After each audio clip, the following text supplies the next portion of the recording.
ಕರ್ನಾಟಕ ಬ್ಯಾರಿ ಸಾಹಿತ್ಯ ಅಕಾಡೆಮಿಯ 2021ನೇ ಸಾಲಿನ ಗೌರವ ಪ್ರಶಸ್ತಿ ಮತ್ತು ಗೌರವ ಪುರಸ್ಕಾರ ಪ್ರಕಟವಾಗಿದ್ದು, ಅಕ್ಷರ ಸಂತ ಪದ್ಮಶ್ರೀ ಹರೇಕಳ ಹಾಜಪ್ಪ ಸೇರಿದಂತೆ ಬ್ಯಾರಿ ಭಾಷೆ ಮತ್ತು ಶಿಕ್ಷಣ ಕ್ಷೇತ್ರ, ಬ್ಯಾರಿ ಕಲೆ ಮತ್ತು ಸಾಹಿತ್ಯ ಕ್ಷೇತ್ರ, ಬ್ಯಾರಿ ಸಂಸ್ಕೃತಿ ಮತ್ತು ಸಮಾಜ ಸೇವೆ ಕ್ಷೇತ್ರಗಳಲ್ಲಿ ಅನನ್ಯ ಸೇವೆ ಸಲ್ಲಿಸಿದ ಮೂವರಿಗೆ ಗೌರವ ಪ್ರಶಸ್ತಿ ಹಾಗೂ 6 ಮಂದಿ ಗೌರವ ಪುರಸ್ಕಾರಕ್ಕೆ ಆಯ್ಕೆಯಾಗಿದ್ದಾರೆ.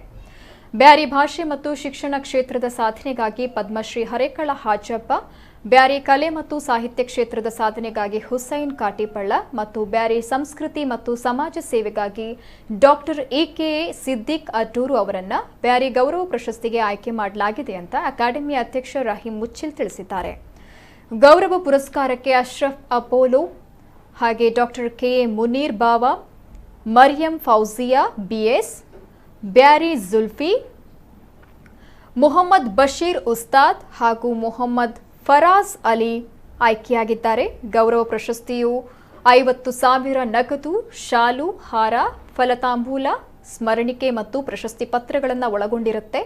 ಪುರಸ್ಕಾರವು 10,000 ನಗದು, ಶಾಲು, ಹಾರ, ಸ್ಮರಣಿಕೆ ಮತ್ತು ಪುರಸ್ಕಾರ ಪತ್ರಗಳನ್ನು ಒಳಗೊಂಡಿರುತ್ತೆ.